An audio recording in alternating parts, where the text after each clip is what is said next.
جامع تعلیمات پیش کرتا ہے. غرض قرآن کریم انسانی زندگی کے تمام پہلوؤں کے بارے میں ضروری معلومات اور رہنمائی کا خزینہ ہے. اور اس میں تمام باتیں وضاحت سے بتا دی گئی ہیں جن کا جاننا انسان کے لیے ضروری ہے اور جن کے جاننے کا انسان کے پاس کوئی دوسرا ذریعہ نہیں. ٹھیک ہے. قرآن مجید ایک معجزہ ہے. یہیں پر قرآن حکیم ہر لحاظ.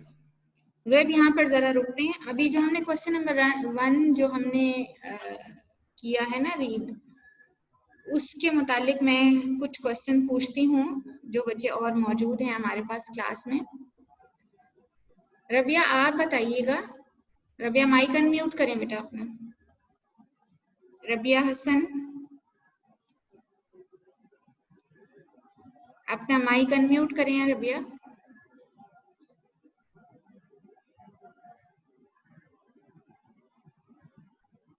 ہبا آپ بھی اپنا مائک انمیوٹ کریں. یس ٹیچر. ابھی آپ نے سنا ہے جو کوشچن نمبر 1 زہیب نے ریڈ کیا ہے؟ ہاں نہیں سنا ہے. اچھا سمجھ آئیے آپ کو؟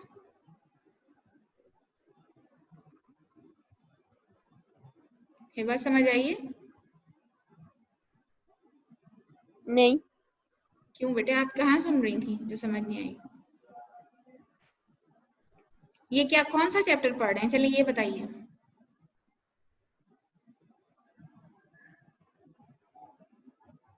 ہبا بتائیں ہم کون سا چیپٹر پڑھ رہے ہیں بیٹا؟ کیا نام ہے چیپٹر؟ چیپٹر کا نام کیا ہے دیکھیے ذرا. میں اوپر جاتی ہوں اسکرین لے کے، مجھے بتائیے گا چیپٹر کا کیا نام ہے.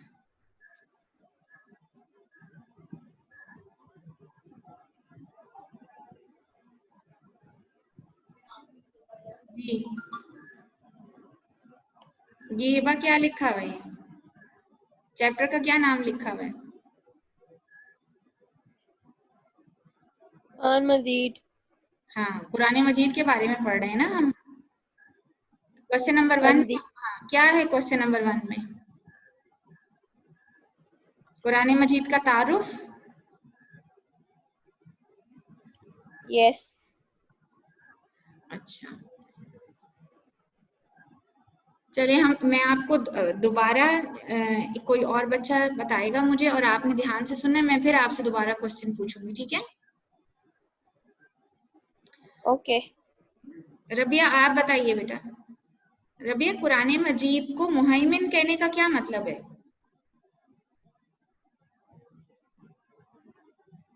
ربیہ آپ کا مائک انمیوٹ ہے بیٹا.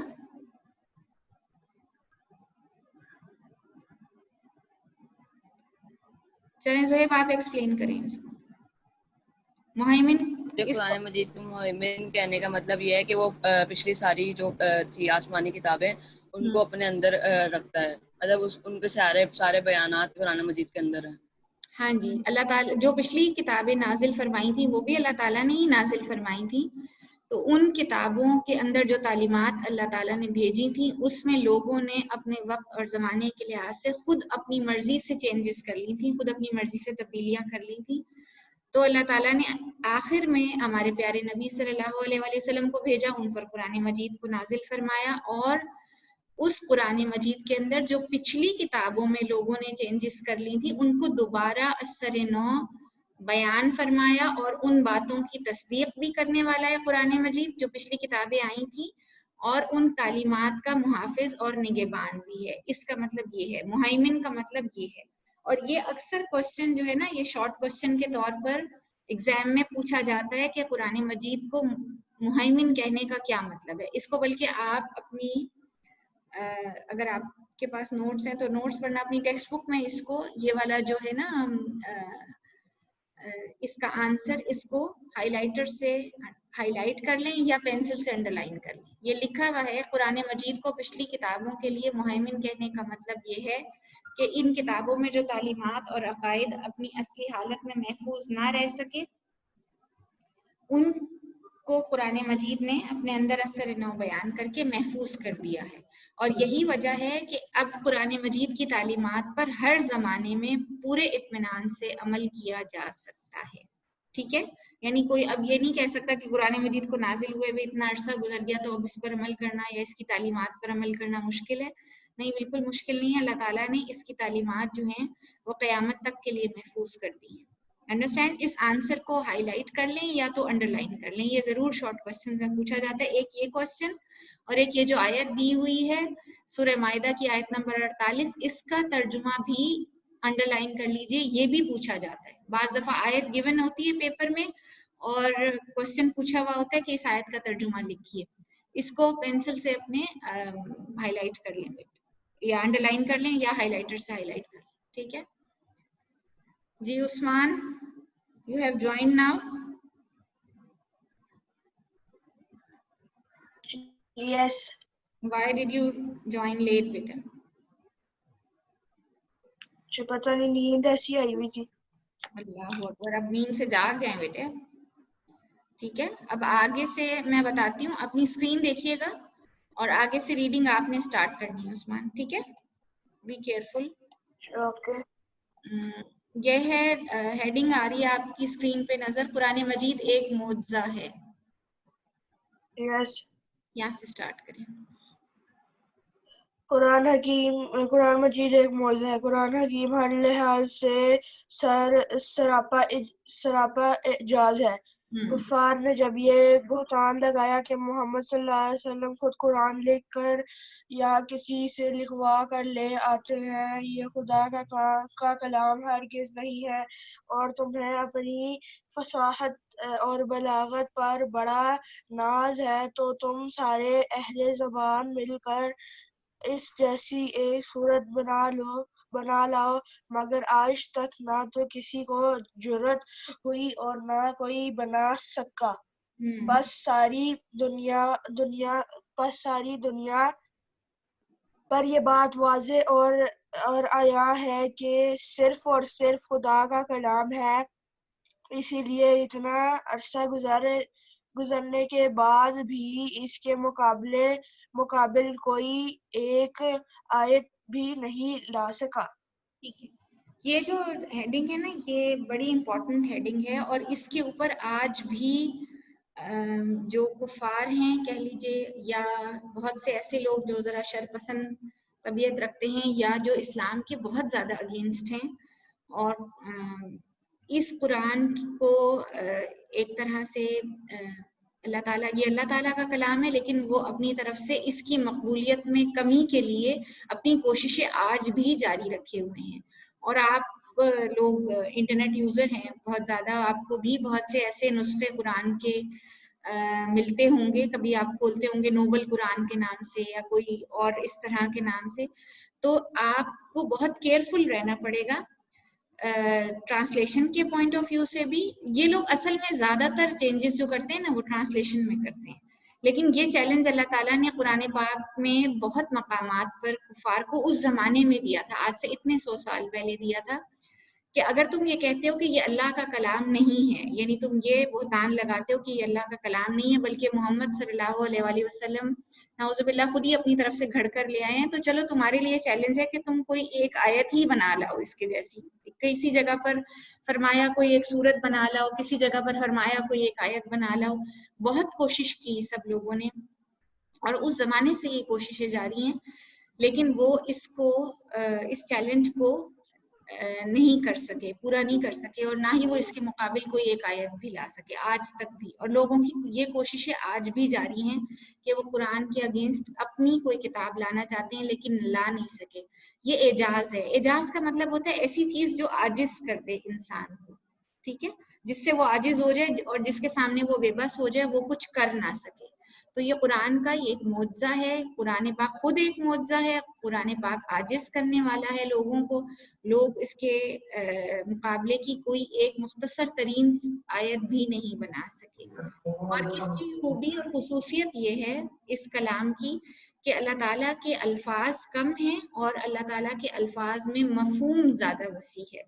قرآن پاک کے الفاظ کم ہیں لیکن اس کا مفہوم بہت وسیع ہے.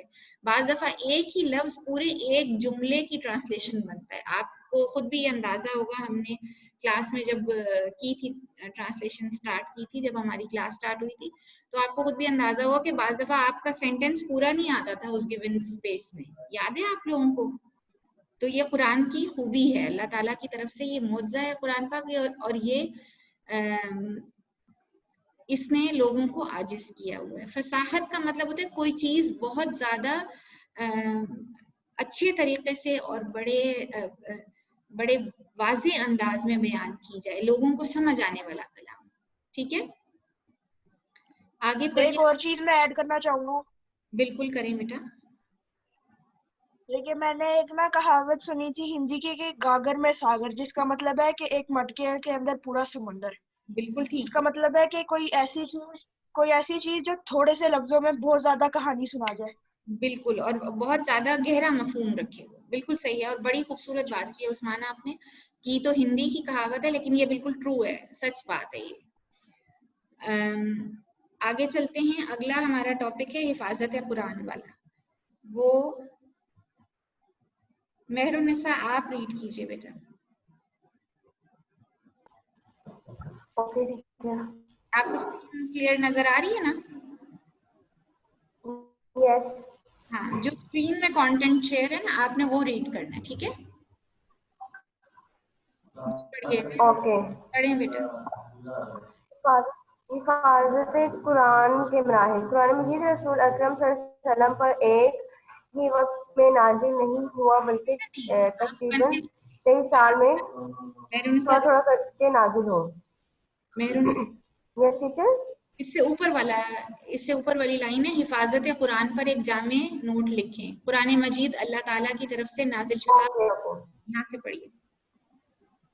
قرآن مجید اللہ تعالیٰ کی طرف سے نازل شدہ آخری کتاب ہے اور اس کی حفاظت کا ذمہ بھی اللہ تعالیٰ نے خود لیا ہے. ارشاد باری تعالیٰ ہے اِنَّا نَحْنُ نَزَّلْنَا الذِّكْرَ وَإِنَّا لَهُ لَحَافِظُونَ. ترجمہ, بلا شبہ یہ ذکر ہم نے نازل کیا ہے اور ہم خود اس کے محافظ ہیں. وہ دنیا میں مجھے قرآن مجید کے نسخوں میں ایک لفظ یا زبر زیر کا بھی فرق نہیں. حفاظت قرآن کے مراحل. قرآن مجید رسول اکرم صلی اللہ علیہ وسلم پر ایک ہی وقت میں نازل نہیں ہوا بلکہ تقریباً 23 سال میں تھوڑا تھوڑا کر کے نازل ہوئے. جو ہی کچھ آیات نازل ہوتی آپ صلی اللہ علیہ وسلم کا سب وہی بلوا کر لکھوا دیتے. کاتبے وہی لکھوا دیتے اور یہ رہنمائی فرماتے کہ انہیں کون سی صورت میں کن آیات کے ساتھ رکھا جائے. مسجد نبوی میں ایک مقام متعین تھا جہاں وہ عبارت رکھ دی جاتی. صحابہ کرام رضی اللہ عنہ اس کی نقل کر کے لے جاتے اور یاد کر لیتے. مختلف اوقات کے خصوصاً 500 نمازوں میں اس کی تلاوت کرتے اور اس کو سمجھتے اور اس پر عمل پیرا ہونے کی کوشش بھی کرتے. اس طرح جیسے قرآن مجید نازل ہوتا گیا, لکھا بھی جاتا رہا اور حفظ بھی ہوتا رہا. اس عمل میں صرف مرد ہی نہیں بلکہ خواتین بھی شامل رہی, حتیٰ کہ نبی اکرم صلی اللہ علیہ وسلم کی حیات طیبہ ہی میں مکمل قرآن کریم اکثر امہات المومنین, اہل بیت, صحابہ کرام رضی اللہ عنہ اور صحابیات کو حفظ ہو چکا تھا اور متعدد صحابہ کرام نے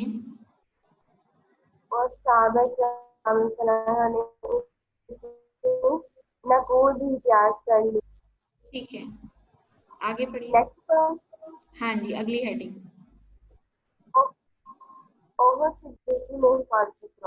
رسول پاک صلی اللہ علیہ وسلم کی رحلت کے بعد, یہ رحلت لفظ ہے بیٹا.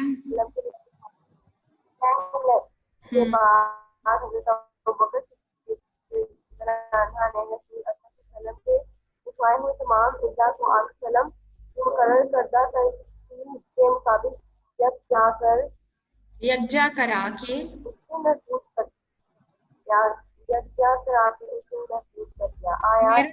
میرونسا 1 منٹ رکے بیٹا. میرونسا آپ اپنا جو مائک ہے نا اس کو تھوڑا سا ٹھیک کریں, کلیئر کریں, اس میں آواز آپ کی بار بار کٹ رہی ہے. اس طرح باقی بچوں کو سمجھ نہیں آئی.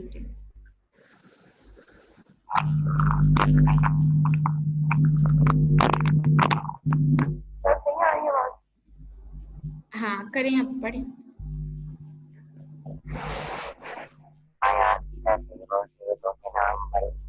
بیٹے آواز ٹھیک نہیں آ رہی ہے کہ مہرالنساء رک جائیے. مہرالنساء ریڈنگ ہاں چھوڑ دیں بیٹے, ایک منٹ, آپ کی نا آواز نہیں ٹھیک آ رہی ہے مہرالنساء.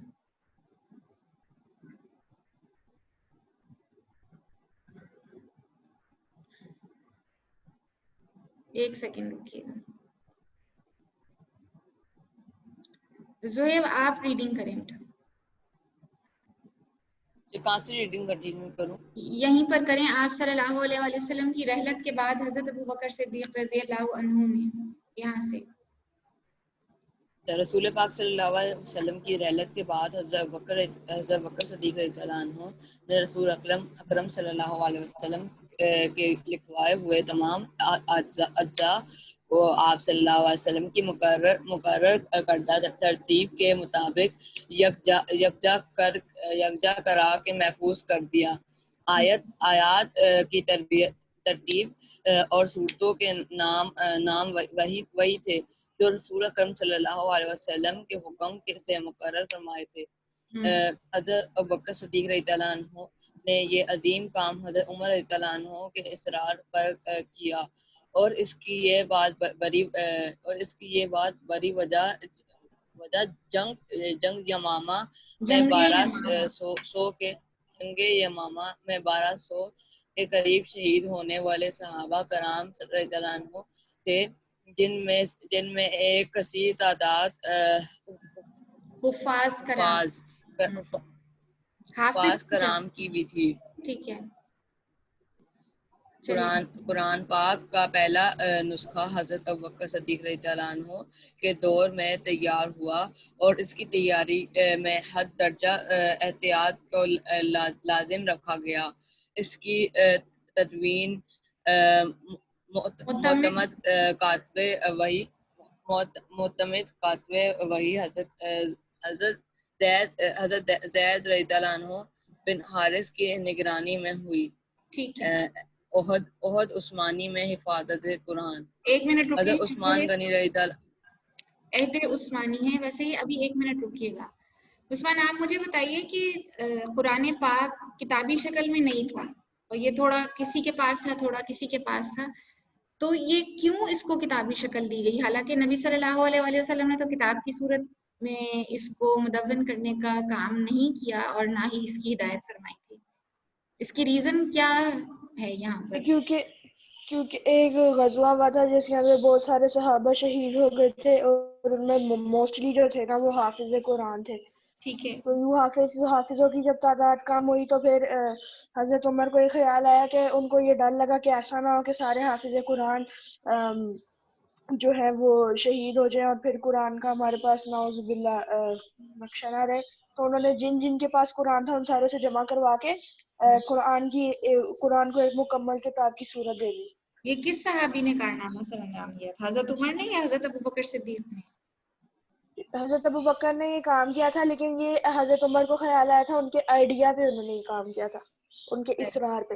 ہاں ان کے اصرار پہ, کیونکہ یہ خطرہ اور یہ فیوچر میں جو نظر آ رہا تھا وہ حضرت عمر رضی اللہ عنہ کی بصیرت نے محسوس کر لیا تھا کہ آئندہ آنے والے وقت میں یہ مسئلہ درپیش ہو سکتا ہے کہ قرآن اگر خدا نہ خواستہ محفوظ نہ رہا تو یہ بہت بڑا لاس ہوگا. اس لیے انہوں نے حضرت ابوبکر صدیق رضی اللہ تعالیٰ عنہ کو مجبور کیا کہ آپ یہ کام کریں. اور اس کام کو کرنے کے لیے کیا سٹیپ اٹھایا گیا؟ مطلب کیسے یہ کام شروع ہوا؟ اس کام کا آغاز کیسے کیا گیا؟ وہ جن لوگوں کے پاس قرآن مجید کے تھوڑے تھوڑے حصے تھے ان سارے حصوں کو اکٹھے جمع کیا گیا. کس طرح اکٹھا کیا گیا؟ یہ لکھا ہوا ہے اس کے اندر, ابھی ہم نے اس کانٹینٹ میں پڑھا. پہلی بات تو یہ کہ سب سے پہلے ان کاتبین وحی کو بلوایا گیا. کاتبین وحی کون لوگ تھے؟ کاتب کس کو کہتے ہیں؟ وہی جو وہی لکھتے تھے. ہاں کاتب کا لفظ کتاب سے, ہاں لکھنے والا, کتاب لکھی ہوئی چیز, اور کاتب جو لکھنے والا ہو, ان کو بلوایا گیا. ان میں حضرت زید بن حارث رضی اللہ عنہ جو تھے وہ سب سے زیادہ قابل